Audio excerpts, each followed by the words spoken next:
हमारा जो next topic है वो है रिलीजन ऑफ द वैदिक एज। वैदिक रिलीजन ऑफ वैदिक एज में हम डिस्कस करेंगे कि धार्मिक व्यवस्था कैसी थी वैदिक एज में, आर्यंस का रिलीजन कैसा था, आर्यन का रिलीजन वैदिक एज से, अर्ली वैदिक एज से लेटर वैदिक एज में कैसा शिफ्ट हुआ, वो किस तरीके की वर्शिप करते थे, एम ऑफ द वर्शिप क्या है, ऑब्जेक्टिव ऑफ द वर्शिप क्या है, किस तरीके से करते थे, वेस ऑफ द वर्शिप क्या है, क्या मटेरियल गेन के लिए करते थे, क्या स्पिरिचुअल अपलिफ्टमेंट के लिए करते थे, क्या स्वर्ग के लिए करते थे, क्या मोक्ष के लिए करते थे, किस तरीके से करते थे, वो आज हम डिस्कस करेंगे। तो रिलीजियस लाइफ ऑफ वैदिक एज जो है अगेन एज इट इज, जैसे हमने पहले भी डिस्कस किया था, तो वैदिक एज को हम दो पार्ट में डिवाइड करते हैं, that is early Vedic as और आपका letter Vedic as. Early Vedic age की टाइमिंग ये है, लेटर वैदिक एज की टाइमिंग ये है। अर्ली वैदिक एज का हमारे पास सोर्स सिर्फ एक ही है, Rigveda, and of course later Vedic age में जितना भी एंटायर जो है वैदिक लिटरेचर है वो हम डिस्कस करेंगे। So let us start with the religious life of the early Vedic as. Early Vedic as का रिलीजियस लाइफ में अगर हम डिस्कस करें तो दैट इज द टाइमिंग जो है दैट इज 1500 से 1000, अगेन सोर्सेस ऋग्वेद। तो अर्ली वैदिक एज में जो आर्यंस थे, जो ट्राइब हैं, जो सेंट्रल एशिया से आए हैं, जो 1500 बीसी में सप्त सिंधु रीजन में एडजस्ट हुए, वो क्या करते थे, एनिमल वर्शिप करते थे, एनिमिज्म में बिलीव करते थे, उनको हर एक चीज में आत्मा लगती थी। कुछ स्कॉलर्स ये कहते हैं कि वैदिक आर्यन जो है, जो भी चीज उनकी समझ से परे हो गई, जो वो जिन चीजों को वो कॉम्प्रीहेंड नहीं कर पाए, उन्होंने उसकी वर्शिप स्टार्ट की। Vedic Aryans fail to understand causes behind the different natural phenomena, जिसकी वजह से क्या किया उन्होंने, हर एक चीज को, हर एक फोर्स को, हर एक नेचुरल इवेंट को, नेचुरल प्रोसेस को जो है एंथ्रोमॉर्फिक शेप देके एक गॉड की रूपरेखा दे दी। ऑफ कोर्स क्योंकि गॉड, ये वो आर्यंस थे जिन्होंने नेचर को गॉड में तब्दील किया, तो ऑफ कोर्स ये जो जितने भी वैदिक गॉड्स हैं उसमें एट्रीब्यूट्स, ह्यूमन एट्रीब्यूट्स आ गए। Each God has a human attributes. मतलब क्या है, जैसे इंसान को खुश किया जा सकता है, जैसे इंसान को गुस्सा आता है, जैसे इंसान खुश होता है, इंसान प्रसन्न होता है, इंसान को इंसान के अलग अलग नेचुरल अलग अलग मूड स्विंग्स हैं, उसी तरीके के गॉड्स के भी बारे में इस तरीके से मेंशन किया गया कि गॉड्स को भी खुश किया जा सकता है, वैदिक गॉड्स को भी खुश किया जा सकता है। वैदिक गॉड को खुश करने के लिए ऋग्वेद में क्या किया गया, ऋग्वेद में मंत्रों का उच्चारण किया गया, जैसे अभी हमने डिस्कस किया था पहले कि ऋग्वेद में 1028 मंत्र से, पर्पस एक ही है, to please the gods, to appease the god. Okay, so सबसे पहला कॉन्सेप्ट जो है that is the nature worship और animism. Animism that was in the anthropomorphic shape, personified कर दिया गया हर एक गॉड को। Okay, then the Rigvedic religion जो है, religious life of the early Vedic age जो है वो पॉलीथीज्म है, पॉलीथिस्टिक है। पॉलीथिस्टिक का मतलब ये है कि मल्टीपल गॉड्स हैं, there are multiple gods and goddesses in the early Vedic age. Male gods enjoyed the high status, of course क्योंकि सोसाइटी पैट्रियार्किकल थी तो मेल गॉड का मेंशन ज्यादा आता है। Again there is a concept of henotheism और kathenotheism. What was the concept of henotheism और कैथिनोथिज्म?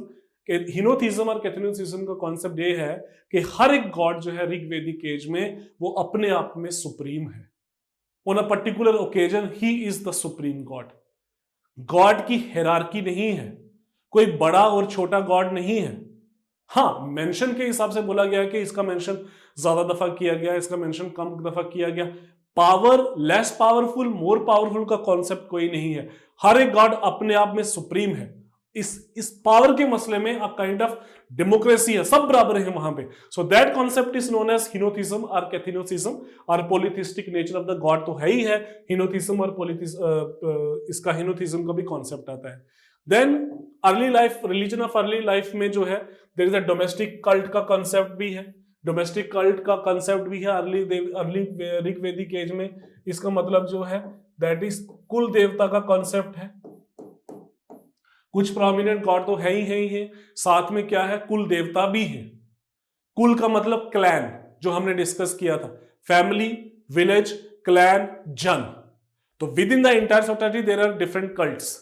जैसे इंडिया में भी कल्ट वर्शिप है, जैसे बाबा भैरवनाथ की वर्शिप है, जैसे काल भैरव की वर्शिप है। तो ये कल्ट वर्शिप का कॉन्सेप्ट जो है ये भी अर्ली वैदिक एज से आता है। देन अर्ली वैदिक की अगर मैं बात करूं तो रिचुअल जो है, रिचुअल्स एंड सेक्रीफाइसेस जो है, this is the crux of the वैदिक एज। मतलब वे ऑफ वर्शिप क्या था, किस तरीके से पूजा पद्धति होती थी, किस तरीके से पूजा पाठ होता था, वो होता था रिचुअल्स के थ्रू और सेक्रीफाइसेस के through. And of course rituals are very simple and progressive, इतना कोई कॉम्प्लेक्स नेचर नहीं है अर्ली वैदिक एज के रिचुअल्स में। There are different categories of priestly class. Priestly class की अलग कैटेगरीज हैं। एंड वेरी वेरी इंपॉर्टेंट, ब्राह्मण जो है, Brahmin one of the priest हैं। Brahmins were not the only priest, there were different kind of priestly class, and Brahmin जो है वो वन ऑफ द प्रीस्ट हैं। सोसाइटी अभी बड़ी लिबरल है, बड़ी प्रोग्रेसिव है, रिचुअल्स बड़े सिंपल से हैं अर्ली वैदिक एज की अगर हम बात करूं। देन अगर मैं बात करूं एम्स ऑफ द वर्शिप क्या है, what was the purpose of this worship? Aim of the worship is material gain और मटेरियल प्रॉस्पेरिटी। मटेरियल प्रॉस्पेरिटी है, दो ही एम होते थे। They worship for what? They worship for the birth of the brave son, brave son की घर में बेटे पैदा हों, पेट्रियार्किकल सोसाइटी है। And of course they were also demanding और they were also looking for worship for pray for cattle, to have maximum cattle. Since the society was, society क्या है? सोसाइटी ट्राइबल है, तो ट्राइबल का जो means, जो economic model क्या है? इकोनॉमिक मॉडल पेस्टोरलिज्म है। सो अर्ली वैदिक एज में यहां पे अभी कोई हेल, हेवन, मोक्ष, लिबरेशन का कोई कॉन्सेप्ट नहीं है, सिर्फ मटेरियल प्रॉस्पेरिटी है। और इन अदर वर्ड्स आप बोल सकते हो कि aim of the worship of early Vedic age जो है, अल्टीमेट एम क्या है? That is a betterment of the life. Betterment of the life है, or happiness of the life early Vedic age की। हिनोथिज्म का कॉन्सेप्ट है, पॉलीथिज्म का कॉन्सेप्ट है, नेचुरल वर्शिप का कॉन्सेप्ट है, कल्ट जो है डोमेस्टिक कल्ट का कॉन्सेप्ट है, and there is a liberal sacrifices और रिचुअल जो है क्रक्स है, और उसमें 16 प्रीस्टली क्लास है, और 16 प्रीस्टली क्लास में ब्राह्मण एक one of the priestly class है। ओके, अगेन अगर हम ऋग्वेदिक गॉड्स की अगर हम बात करें तो ऋग्वेद में सबसे प्रोमिनेंट गॉड जो है वो इंद्र है। इंद्र को मोस्ट पावरफुल गॉड इसलिए नहीं बोला जाता कि उसके पास ज्यादा शक्ति है, इसलिए बोला जाता है कि इंद्र का मेंशन सबसे ज्यादा दफा किया गया है। इंद्र का मेंशन ऋग्वेद में 250 टाइम किया गया है। इंद्र को अलग अलग नामों से बोला गया है। इंद्र को पुरंदर बोला गया है।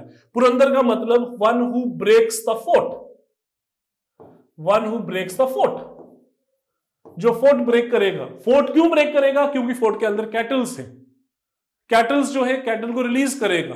तो इंद्र जो है, इंद्र को ऐसा बोला गया, they worship the Indra, Indra की वर्शिप की जाती थी। वो जो ट्राइबल लीडर होता था, ऐसे एज्यूम किया जाता था कि उस ट्राइबल लीडर में इंद्र की पावर आ रही है, and he became the Indra.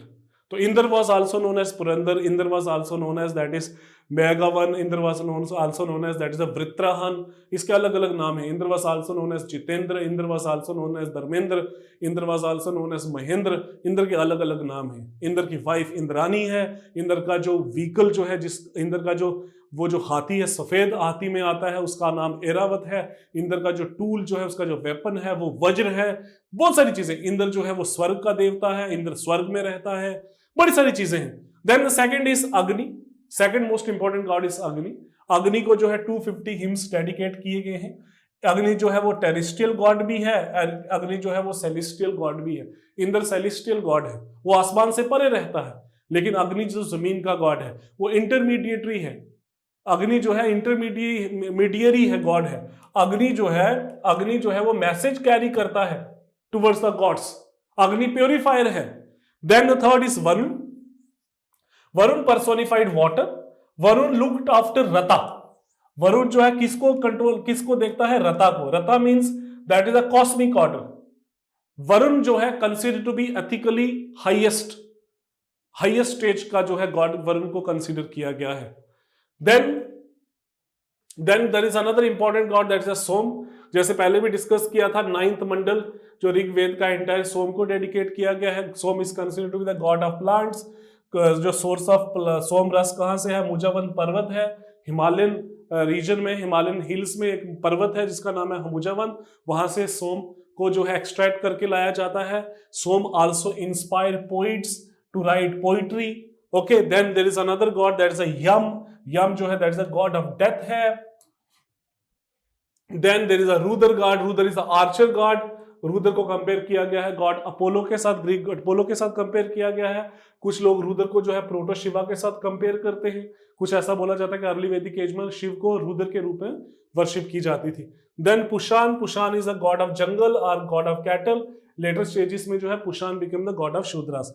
Then the sun. Sun is the god of Dyaus और सन गॉड जो है दैट इज सूर्य। सूर्य भी है, सन दैट इज सूर्य।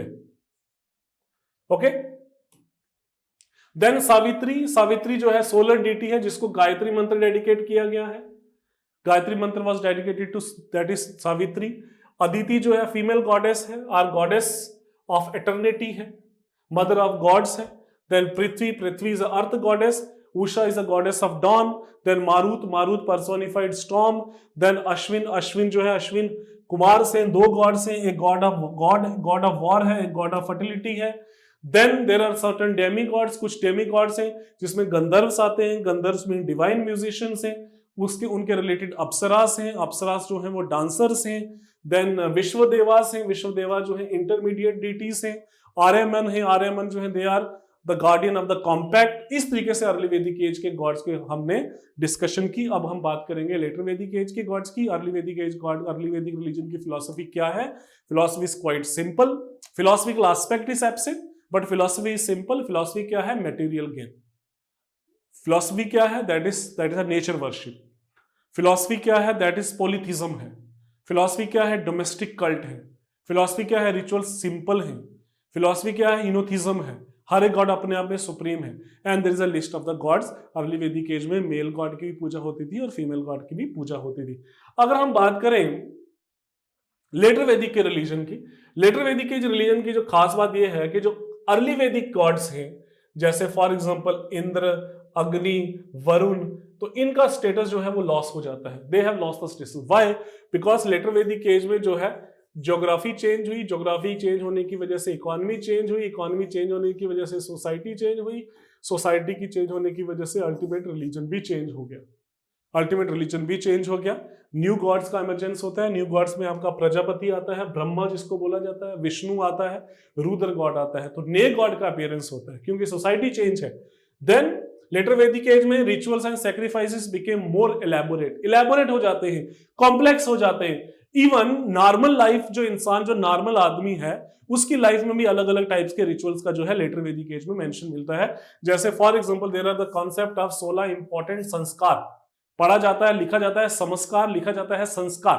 तो इसमें आपका गर्भ धारण है, before the birth ritual start है, और करते करते श्राद्ध, आफ्टर द डेथ रिचुअल्स चल रहे हैं। These rituals are very very elaborative. Even the certain rituals, चाहे वो राजसू है, चाहे वो वाजपेयी है, चाहे वो अश्वमेध यज्ञ है, that carries, that goes for days and days. Even कुछ रिचुअल जो हैं 2-2, 3-3 महीने चलते थे। Rituals become very complex, rituals become very expensive. Priestly class की dominance है, Brahmins become extremely powerful. Later वैदिक एज में ब्राह्मण जो हैं they become very powerful. ब्राह्मण जो है वो करता धरता सोसाइटी के बन गए। Role of priestly class increased, Brahmans become the most important person during the later Vedic age. Again philosophical dimension of the religion emerge during the later Vedic age. Later Vedic age में फिलोसफिकल डायमेंशन जो है वो आ जाता है। फिलोसफिकल डायमेंशन का मतलब क्या है?